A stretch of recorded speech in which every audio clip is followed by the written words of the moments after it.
Happy Saturday, good people. We are back with another episode of the Girl What podcast. This is Lo Main. And this is the empowered Esther Jade. And today our episode is Girl What? Unpacking STEM, Black hair, and the Patriarchy. And we have a special guest in the audience or in the studio with us today, Miss Angela Loughridge. And we were so happy to have you, Angela, in the studio. I'm going to just give a brief introduction. She is the president of Responsibility, an anthropologist and a true Richmond native. With a background in computer science and social science, Angela spent years digging into the real challenges that people of color and women face in STEM fields.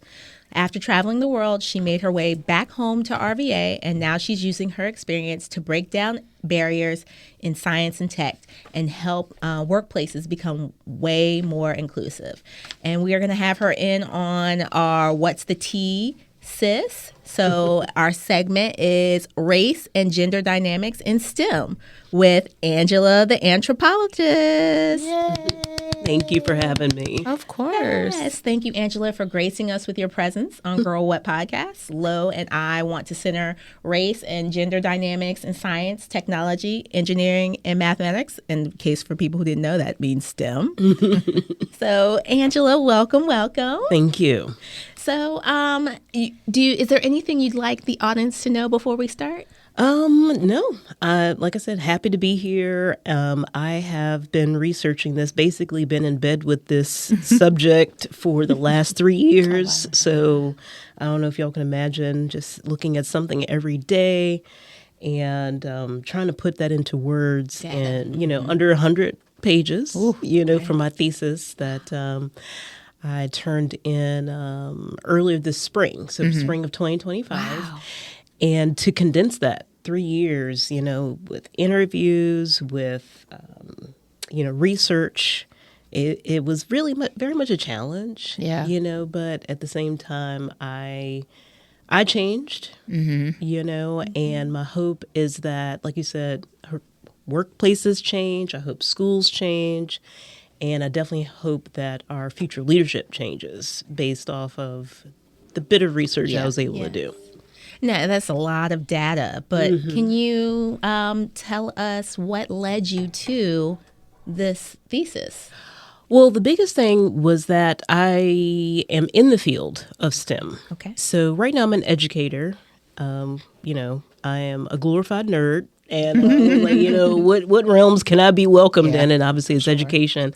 But prior to this, right after college, like I said, I graduated my undergrad degree is in computer science. Okay. My graduate degree is in applied anthropology. So with the undergrad degree, before I got this master's, I worked as a software tester. Okay. So I was on an IT team. And I worked with other, of course, IT people. We all had different specialties. And it was from that toxic work environment that I received really the seedlings of my research. Oh, wow. That awful job led me to just awful health issues, very low self-esteem. Very much took a lot of my professional confidence away. And like I said, it was where I learned a lot from that environment. Yeah. And then I realized, I was like, okay, would I want another woman of color to experience this type of treatment? No. No. Right. And I think that's our goal. This is why we are talking about things, especially more now than ever, is because we're first of all, we're processing things out. Yes. Okay. So that's habilitating ourselves, and then at the same time, we want to see if we can save someone else. Right. Traumatic experience or stop the cycle. Exactly. And see if we can save them some years of abuse. Yeah. Yes. And not even trying to be dramatic. This is just simply, it was a corporate environment that was very much unwelcoming.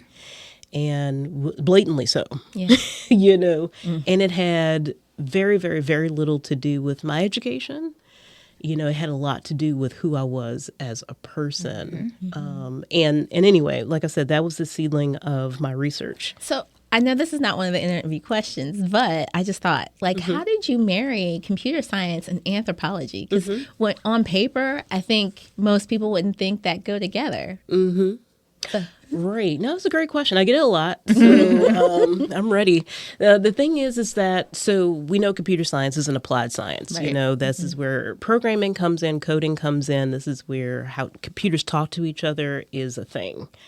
Also, a big factor of that is how we communicate with technology. That's also within computer science. Okay, so once I grew up a bit, and I got out of that job, and I actually went to the finance industry. You know, that was another experience by itself. No time for that. But it was where I found my niche, I believe, or niche in education.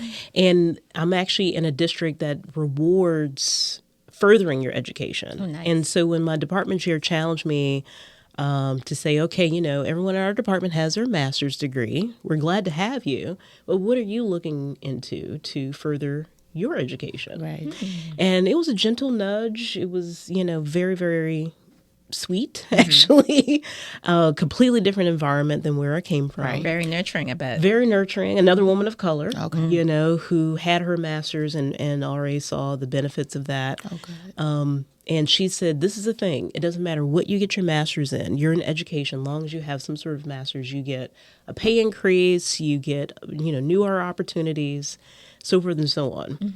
And I was like, okay, now that I'm a grown up, what would I like to spend a few thousands of dollars investing into and time into?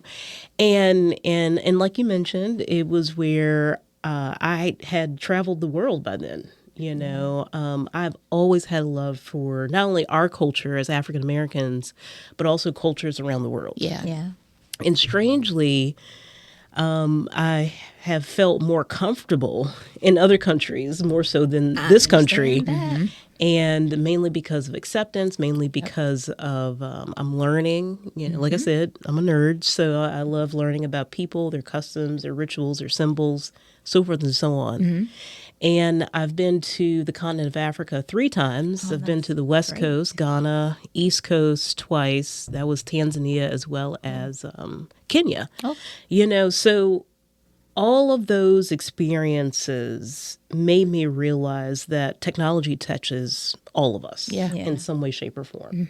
Okay, so going back to your original question, how to marry those two together? Well, with applied anthropology, just to give you a quick background, anthropology itself is obviously the study of people and cultures, how people interact with culture, and how people are affected by society and societal decisions. Okay, so that's pretty much everything, you know. And applied anthropology specifically focuses on how can social movements, how can particular groups, how can they affect a culture change, or how does culture affect a group of people, if that makes sense? Yeah. Okay. So anyway, with applied anthropology, its main focus is how can you make positive societal or social changes within movements. You know, like one of my courses studied the Black Lives Matter. You know, Movement. that, not to be redundant, but the the BLM portion of our history. Yeah. You know, that is very much something to study within applied anthropology. So the thing is that with computer science, with it being a culture in itself, and a field of study and also a profession, I saw that as a culture that it was not as welcoming as a profession or a study to women of color. Right. And so I chose to research that. Why is that? You know, it's where the question was, well, first of all, why did I experience what I experienced when I was in that toxic environment? Clearly, I was qualified to do what I was hired to do as a software tester. And I even asked for more education, which was denied. Wow. Okay, that's fine. I mean, that was about a decade ago, if we think about it now. But I wanted to research it. How does it look right now? Yeah. So if I'm educating these girls in my computer science courses, what environment am I putting them in? Okay. So with that, I wanted to research what are those factors that are keeping them out of those doors. Yeah. Can you share some of your key findings from your recent projects that highlight the challenges faced by marginalized groups in STEM? Absolutely. So the main thing is that we need more representation. Yeah. Right. Just think about your last science class. Even it doesn't have to be an applied science like computer science. Just think about your biology teacher, chemistry teacher. Were they a person of color? Nope. A woman of color? And you know what's funny? Just to go on a side tangent, my son is in the 10th grade this year. Mm-hmm. And lo and behold, his biology teacher is a woman of color. Oh. And so when I saw that, I was like, oh, yes. I was like, okay, we're going to get somewhere because, representation matters, for sure. So, that made me happy to see that. So, Good. Yeah, so it has to be an interest there. Mm-hmm. Okay, so, all right. And then in those classes and those courses, usually they're advanced or they're honors, so right. are girls of color being invited in those classes? Mm-hmm. That's something to research, which I did. And in addition to that, once they make it to college, this is where I found was where we lost the most women and girls of color. Mainly because when the courses became difficult, which they will, in science, technology, engineering, and mathematics, it will get difficult. I found that study groups within colleges are not conducive to girls of color. Yeah. You usually see the Asian kids huddled around. You usually see the white kids huddled around. I can attest to that. Yep. Yeah. And so with that, girls of color, girls really, women in general, but mainly girls of color, are encouraged to take an easier major. Yeah. So usually the switching of the majors happen or just completely drop out. So we lose a lot of girls and women of color within college. Yeah. Okay. And then once they, such as myself, once you do graduate with that degree, when you get into those corporate environments or those technology heavy environments, the welcoming is almost non-existent. Mm-hmm. Already your intelligence, your fortitude, your everything is discounted immediately simply because of how you look. So that's Black women, that's Hispanic women. Asian women do get a little bit more of a welcoming, but they are expected to work harder than anyone else. So that's another talk for another day, maybe another podcast, actually. Wow. Okay. So what advice would you give to young professionals from marginalized communities aspiring to thrive in STEM? Absolutely. So how have women of color, how have people of color survived in the past? Mm-hmm. We have band together. Yeah, that's right. United. Community. Absolutely. So I did this research along with a client that's here in Richmond, STEM Ed Partners. Okay. It's also founded by another woman of color. And this is where we found that mentorship early on has been much more beneficial. Mm-hmm. So say a girl does have an interest in, say, computer science. Well, she usually makes that aware within classes, so how can we connect a woman of color who's already a computer scientist with that student, even outside of her school? So this is a program that I'm working with STEM Ed Partners to put in place. Okay. So you can imagine if a young girl has a mentor and she already has an adult in her life encouraging her, saying, look, this is going to be tough, but this is what you can do. Bounce your ideas off of me, X, Y, Z. Then that she is much more likely to stay within that realm, prosper, and then even when she graduates, she'll still have that mentor later on. So that has been the formidable solution as of now. Okay. Awesome. Yeah. Well, Angela, we would like to let everyone know where they connect with you. Your nonprofit website is www.responsibility, and that's spelled responsibility.org. Yes. And where can they find you on Instagram? Yeah, that is also Responsibility RVA. All right. And Insta. And we'll have that in our YouTube description for you all to find Angela. So we'll be back with our next segment. Hey, y'all. Welcome back to the Girl What podcast. This is Lomaine. And this is Esther Jade. If you're just joining us, you missed a wonderful conversation with Miss Angela, the Anthropologist. And we are now taking the time to move on. Just as a reminder, this episode is called Girl What? We're unpacking STEM, Black hair, and the patriarchy. So now Esther and I are going to spend a little bit of time in the Love, Baby, and Other Grown Folks business, where we're going to be talking about the beauty and the curse of Black names and hair. Ooh, child. That's a lot. That's a lot. So the beauty, all right? So there's cultural pride and legacy in our Black names and hairstyles.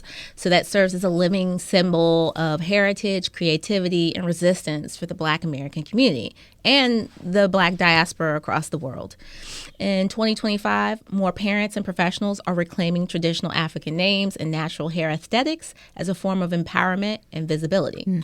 So parents naming their children as Kwame, Amina, and Nia as affirmations of African heritage, or reintroducing names with deep ancestral meanings, instead of conforming to Eurocentric naming norms.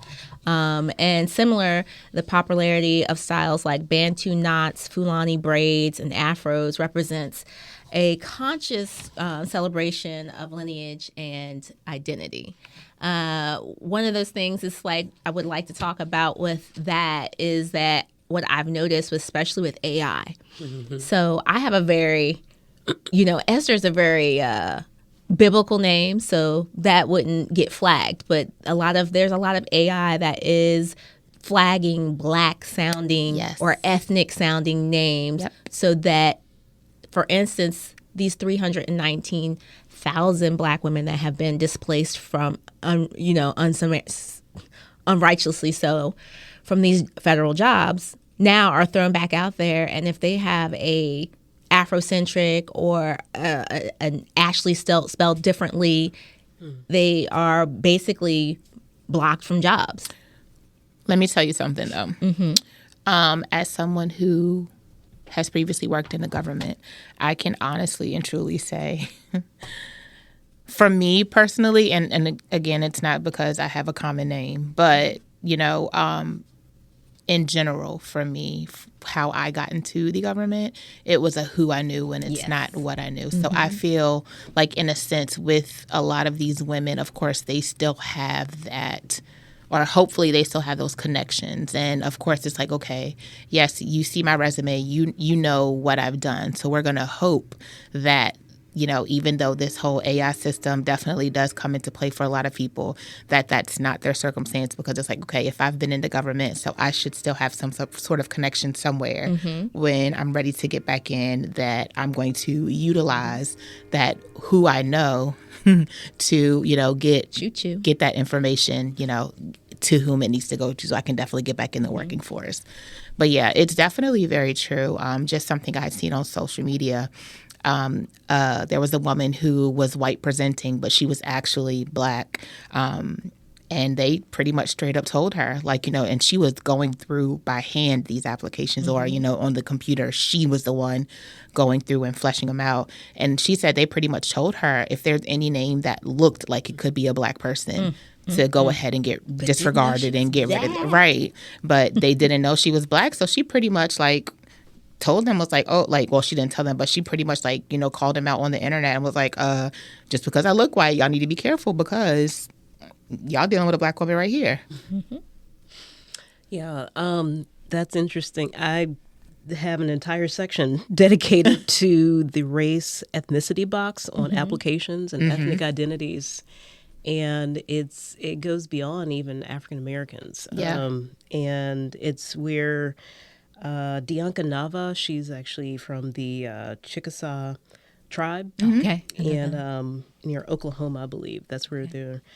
And she stated that she was, very loyal to her indigenous tribe. And she kept putting on there, of course, Native American, American Indian, when she was doing her job applications. Same credentials that, the job required and needed. However, because of internet-based applications, she felt her she was not getting any interviews, but she did something that she did admit. You know, she's an author now, so she admitted this in one of her books, actually in her author's note, that she had everything else the same, name same, as well as the credentials, but she just checked white, and she started getting callbacks. Same day. Flowing in. Same day. And so that's on just the ethnicity box. And then going back to the name thing, when I was in the financial industry, I actually was working with a branch manager, and he actually he wanted me to assist him to look through some applications to replace another banker. And then he was looking at resumes, and he was like, would you look at the names on these resumes? And I was like, yeah, so what's the problem? He was like, yeah, I can't hire Shanae, Jakira, Keisha Boo, and Jaquan. Wow. And I was like, well, what's the problem? They have the experience. Right. Yeah. And what he said, he was like, where do you think Shanae lives? What do you think she looks like? I don't know. You have to wait and find out. Dun, dun, dun. Yeah. I was like, well, if they have the qualifications, why don't you, like you said, why don't we start there? Right. And he was dissatisfied with my response. He just shook his head and moved on to some other application. And he was like, I'm okay with hiring another Black person, but they just can't be ghetto. That's what he said. But you can't tell that by name. Exactly. So that was obviously a manager I did not work for long, because here I am, an African American person, and you're brave enough to say this in front of me, right? He felt I was comfortable, I guess, on his side or whatever. Them. So that's what, relating back to your story, man, about the like, okay, better be careful. So that goes into representation and celebration, right? And media, fashion, workplace diversity initiatives are spotlighting Black beauty and its authenticity. We saw a lot of that before present day tyranny coming in, but I think that's still thriving in a way. So we're celebrating locks, braids, curls, twists, and cultural naming traditions as expressions of individuality and collective pride. So the continued visibility of Black women in leadership, especially like U.S. Congresswoman Cori Bush and Ayanna Pressley, who proudly wear their natural hair, challenges traditional beauty standards, and in media, shows like Abbott's Elementary or Hair Tales highlight the diversity and beauty of Black hair on screen. So quick story, I wasn't always natural. And I actually made the transition in 2018. One, because I had a daughter who had natural hair, and I would do all sorts of fantastical things with it, and she loved it. And I still had my hair somewhat relaxed, right? I had stopped relaxing it at some point, but I was like, what messages am I sending her by continuing to relax my hair? But she has her natural hair being braided and twisted and all sorts of wonderful things. So I was afforded the opportunity of working at a place that was predominantly Black. So I felt comfortable and safe to grow my hair out. And then, allowed me to I've been able to lead the rest of my professional life with this hair, especially in corporate America, because that had been a really big concern for me, because I didn't want that part of me to be judged and I couldn't get a job because of what someone thought of my hair. Right. Innovation and influence. Black hairstyles and naming conventions continue to inspire global culture.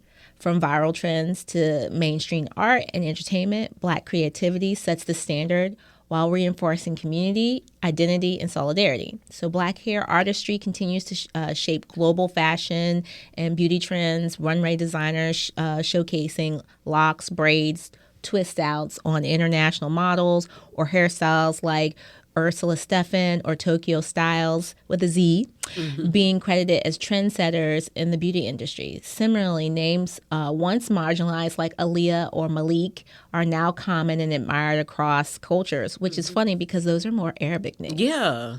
A lot of people 100%. don't know that. You know what I mean? Yeah. The curse. So the persistent bias and discrimination, like we have alluded to in our earlier conversation, despite legislative progress like the spread of the Crown Acts nationwide, hair-based discrimination and name bias in hiring, education, and media still persist. Studies as recent as 2025 show that ethnic-sounding names and natural hairstyles still trigger prejudice. Despite the Crown Act being adopted in more states, cases still arise where students or employees are reprimanded for wearing locks or braids. In 2025, hiring research continues to show that resumes with names like Deshaun or Amani receive fewer callbacks, to your point, Angela, than those with natural names like Ethan or Emily. So example, researchers at the University of Washington found that popular artificial intelligence tools used to screen job applicants show strong bias against names perceived as associated with Black individuals and women. The study revealed that AI systems preferred white-sounding names 85% of the time. Let me run that back. 85% of the time preferred white-sounding names. Female associated names only 11% of the time. So also sexist, right? And never ranked Black male associated names above white male sounding associated names, highlighting an urgent concerns about fairness and automated hiring practices. Right. So let me jump in really quickly. Yeah, go ahead. So just kind of going back to when I was saying, I used to be a civilian and a contractor for the government. So I started my contractor career with the Fed government at Fort Belvoir. And for anybody who knows me, my hair is my playground, so it switches up all the time. And so at one point, I had gotten crochet braids, but the way I had it, my hair was huge. Like, I'm not even gonna hold you. It like was Tina huge, Turner, like big. It was really big, and it was like a copper color. So I walked in, and my boss called me in her office, and she was like, "You need to do something with that." That's literally what she said. I was like, "What do you mean?" She was like, "You have to meet with our clients and." You're gonna scare the white people, is what she's saying. Pretty much, and she was white. They'll survive. And she was like, "So we need to do something with that." And I always laugh because I'll have my "I told you" or "ha-ha" moments without really saying anything. And so I was like, "Okay." So of course, I just paid to get my hair done. I'm not taking it out. So I sort of maintained it, but I just put it back in twists, this little side twist. Lo and behold, the next couple of customers I had were Black. So they were like, "Oh my God, I love your hair. It's so beautiful." In her face. And so I just kind of chuckle all the time, when stuff like that happens, because it's I feel like it always kind of ends up in my favor without me having to say anything. And then I'll just kind of be smirking, just well, I got my way. But yeah, that's definitely real. It's definitely something that still exists. Just to kind of also go back with my name, I have a Caucasian name. I'm going to say that. And I sound like a Caucasian person when I'm speaking, right? On the phone. I had an interview for a job.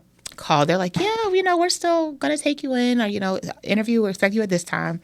I walk in, the lady I interviewed said immediately, not even lying, y'all. She said, "Oh, we don't have any openings at this time." Oh, my God. Yeah. I've experienced this on multiple times, and I laugh because, at that time, I was home from college, and my mom, took me, and my mom don't play. She's like, who I need to go talk to? I'm like, "No, ma'am, we're not doing this. We had just left church, too." She she ready to get nuck if you bug, right after she was church. filled with the Holy Ghost and a strap. Listen, okay.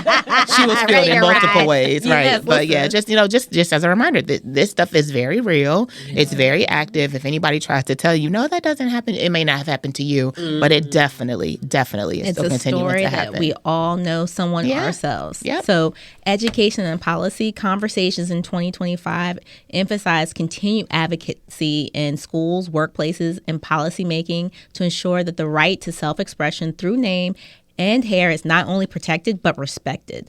So in 2025, school districts in multiple states are implementing the Crown Act education policies, teaching staff and students about the cultural significance of hair and identity, and community organizations hosting naming ceremonies or hair love events that center positive representation for children. So I think it's also important to have these conversations in the community, right? I actually just had a conversation with my son's high school teacher talking about hair and things like that. And I think most people get it, but I think it's important that our community really talk to each other. Yeah.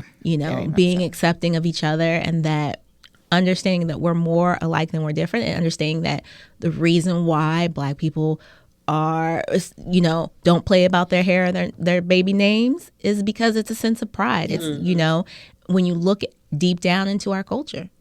Very true. Well, y'all, that's wrapping up this segment. We'll be right back. Welcome back to Girl What Podcast. And we're going to jump right back into our segments of The Group Chat Got Deep. And this time we're going to be talking about, what is the patriarchy? Yeah, what is the patriarchy? So, ... So, for those who don't know what patriarchy, it is a social system or structure in which men hold primary power and dominates in roles such as political leaders, moral authority, social privilege, and control over property. It often leads to the marginalization of or oppression of women and other gender minorities by reinforcing male dominance in society. Simple definition, it's a system where men have more power and control than women, especially in things like leadership, decision-making, and social rules. It often means women and other groups, specifically children and some men, don't get treated equally. So how is patriarchy and racism connected? So racism and patriarchy aren't separate systems. They work together. Racism actually upholds patriarchy by reinforcing a social hierarchy that keeps power concentrated in the hands of cisgendered white men. It was designed to divide and control, convincing people that whiteness equals superiority and that everyone else should fall beneath it. When you look at it through that lens, it becomes clear. Racism ranks human worth by both race and gender. That's how we end up with white women being protected, women of color being exploited, and men of color being policed, all to keep white male dominance looking natural and necessary. So to really break it down, let's talk about something called the pyramid of abuse, which we will show on our YouTube channel. Also known as the pyramid of violence or pyramid of discrimination. This model illustrates how harmful beliefs and biases can gradually evolve into more overt and severe forms of harm. And so at the base of this pyramid are attitudes. Think things like stereotypes, entitlement, prejudice, like when someone makes a joke, like a sexist or a racist joke, that's at the very bottom of the pyramid of abuse. When those go unchecked, they move up the pyramid into everyday discrimination, into institutional bias, and normalized harassment. So you are discriminating based on a name. That would be second tier. So keeping them from access from school, job, finances. At the top are the most severe acts: physical and sexual assault, and in extreme cases, organized hate and oppression. It's a chain of command, a system of control that only works because multiple people and institutions participate in keeping it going. So it's like a little pyramid. So unlawfulness goes up and social acceptability goes down. So obviously, like I said before, at the top is homicide, and then right below that is rape, sexual assault, physical and emotional abuse, which is very real. And then underneath that is harassment, threats, verbal abuse. Underneath that is cultural microaggressions, and then the last, attitudes and belief. So how does patriarchy affect women, especially Black women? Patriarchy puts men at the center of the power in politics, the workplace, and even in family structures, which is very important to understand, which often pushes women to the margins. For Black women, that experience is layered. This is where intersectionality come in. It's the idea that different forms of discrimination overlap. So while patriarchy already limits women, racism adds another barrier. Black women are often find themselves fighting both systems at once, navigating sexism and racism in spaces that were never built to include them. It means that our voices are often dismissed, our labor undervalued, and our leadership overlooked, even within movements meant to empower women. So according to a recent report from the Pew Research Center, Bankrate, and the Economic Policy Institute, the pay gap. I have somebody in my family that doesn't believe that the pay gap, it's a man, black man, who doesn't believe that the pay gap is real and it exists. So the pay gap between men and women is still going strong and not in a good way. So in 2023, women working full-time year-round earned about 83 cents for every dollar earned by a man. What's wild is that this gap can't just be explained away by education or experience, which means discrimination still plays a big role. So when you look closer, it gets even more concerning. Black women earn around 67 cents, while Latina women earn just 58 cents for every dollar paid to white, non-Hispanic men. The ripple effect doesn't stop there either. Those lower lifetime earnings follow women into retirement, showing up in smaller Social Security checks and reduced pension benefits. So it's very important of how you come into the workforce, because what you make is how they base on your pay increases. Right. And then just to cut in real fast, I think I sent you something the other day on Instagram. I can't think of what the exact name of it is now, but the guy was breaking down, what is it, like the pink tax or pink? Yes. Is that what it's called? Pink tax? Pink tax. Right. But yeah, and just like he was like, I didn't realize this was real, but then he like did his research and saw how real it was. So, and the pink tax is just pretty much kind of reflecting what Emerald just stated, just, the gap between the races and the genders of those in the working class. And as Angela's research on race and gender dynamics in STEM shows, Black women face both racial and gender biases, limiting access to opportunities and inclusion. Did you have more? Did you want to more on that topic? Because I really feel like our audience could really learn from your research. I appreciate it. It's let me give the condensed version if I can. It's weird. Well, I used two theories to conduct my research as well as my write the thesis. And one theory is the feminist theory, particularly Black feminist theory. So that's one lens I looked at the information through. And then the other one is critical race theory.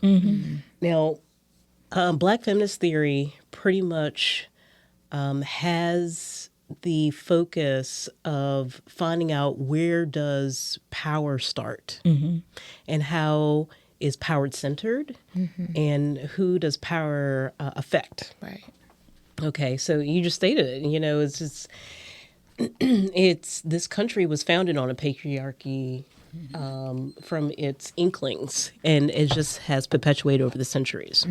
So with the critical race theory, that also puts into the dynamic of where are you on the hierarchy of social acceptance. And so, all right, so putting those two together, it's where, and you mentioned it definitely is the intersectionality. The more that you have different than a cisgender white Christian man, the more differences you have from that individual in society, which is considered, well, at least with the United States, at the very top of the hierarchy, the more invisible you are considered. Right. So with the intersectionality, that's where you fall into those cracks, as Dr. Kimberly Crenshaw, states in her YouTube, TED Talks, books, so forth and so on.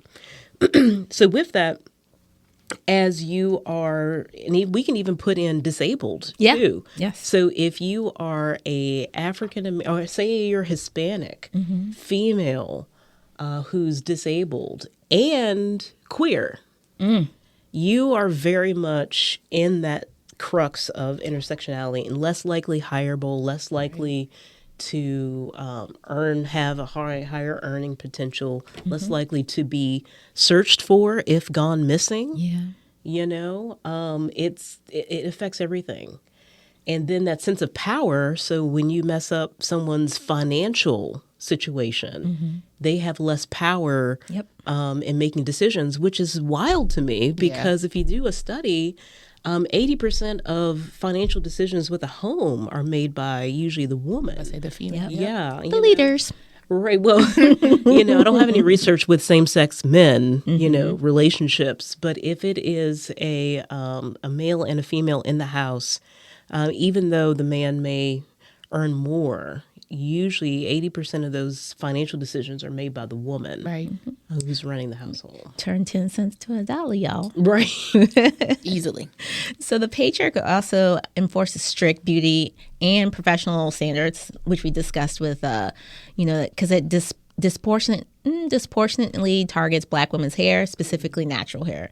And historically, laws and workplace rules have policed Black hair. So that includes the Jim Crow era school and workplace codes that banned natural hairstyles like afros, braids, locks, and twists, and labeling them unprofessional and disruptive. Military and prison grooming codes. Historically, U.S. military and prison regulations prohibit many natural Black styles, enforcing Eurocentric grooming standards. And one I would come to mind is the most recent medical issue for Black men in shaving, where current administration is taking that out of the books, so that Black men have to shave and they get hair bumps. So they're trying to get as many Black servicemen out as they can by doing things like that. Yeah. Y'all Looser. ain't gonna have nobody else to work for y'all, but okay. I mean, no, they got their band of angry white men, I guess. He gonna try to make them be out too, so it ain't gonna be nobody fighting. Well, look. But anyway, sorry to interrupt. No, you're fine. Looser legal regulations with discriminatory impact. There were instances where Black people were charged or penalized under public nuisance or vagrancy laws that were selectively enforced based on appearance, including hair, although these were not hair-specific laws. Current legal efforts to combat hair discrimination, as we mentioned before, the Crown Act. It stands for Creating a Respectful and Open World for Natural Hair. It's a level state law passed in several states, starting in California in 2019, that prohibits discrimination based on natural hairstyles associated with race in workplace and schools. The existence of this legislation highlights how hair discrimination was widespread and unregulated by explicit federal protections before. So what can we do as a community, right? First, men have to recognize that misogyny isn't just about individual behavior. It's about a system that benefits them, and that includes Black men. So, some people feel like, Black men are not included in this, but they are very much a part of and benefit from the patriarchy, especially when it comes within our own community.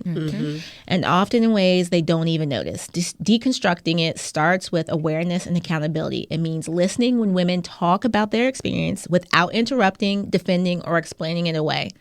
Challenge other men. Let me pull that back. Challenge other men when they make sexist jokes, dismiss women's ideas, or excuse harmful behavior. Examining privilege, asking, where do I benefit from this system, and how can I use that position to create spaces for others? Unlearning entitlement, recognizing that leadership, respect, or attention aren't owned simply because of your gender. Supporting equity in action, from pay and parental leave to who gets to speak in meetings or make decisions, whether that's in home, in the church, or just in the community or work.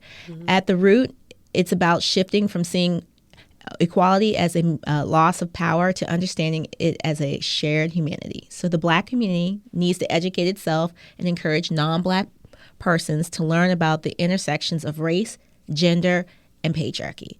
So please don't ask Black people to educate you. It's exhausting, especially since the internet exists. Just like we said before in another episode, do your own research. Yep. Research for yourself, because that's definitely very important. Do not depend on the internet to tell you, or don't go on social media and say, oh, girl, let me tell you what I heard. No.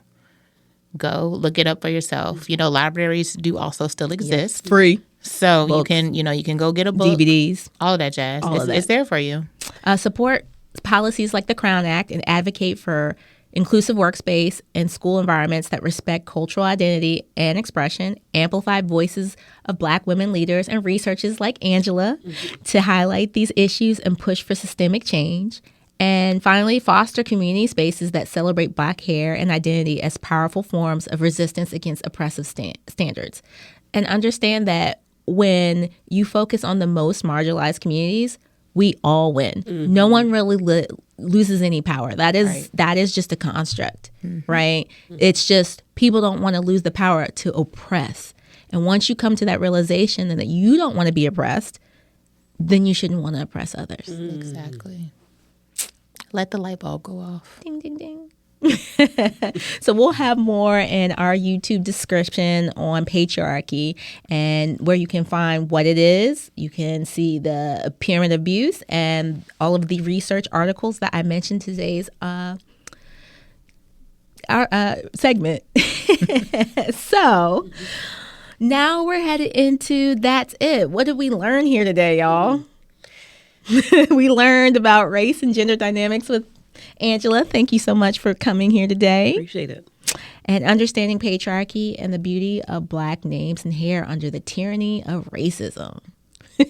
Lo, you have anything you want to add to that? Just repeating. I'm gonna start putting this at every episode. At the end of every episode, do your own research. Reading is fundamental. Yeah. Don't make any assumptions. You know what they say of people who assume. I don't need to repeat it because y'all already know. But, just definitely these types of things are very important. A lot of people complain about these types of things, but there's no point in complaining if you're not going to do any work to try to make it change. That's right. So that's one thing that I am going to leave with. And I guess that's it. That's it. Thank y'all for joining us and see y'all next week. Stay connected to Girl What podcast by following us online.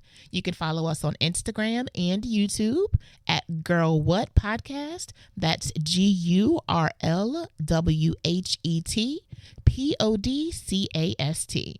We'd love to keep in touch with you. Come on, keep talking with us. That's what we do, right? Mm-hmm. So we have our, reflections. If you have any questions, comments, or you yourself want to reflect on anything you've heard us talk about, please don't be afraid to hit us up. Again, you can hit us up in our DMs on Instagram, or if you want to comment under one of our YouTube posts, you're more than welcome to do so. Again, both of those handles are Girl What podcast, GURLWHET PODCAST. And you also have the option to leave us a voice memo in our DMs or leave us a voice message at 804-476-0905. Again, that number is 804-476-0905. And with your permission, we may feature it in a future episode. Your voice helps us shape meaningful dialogue on Girl What. So remember to stay in community. Remember to stay bold. And girl, keep talking.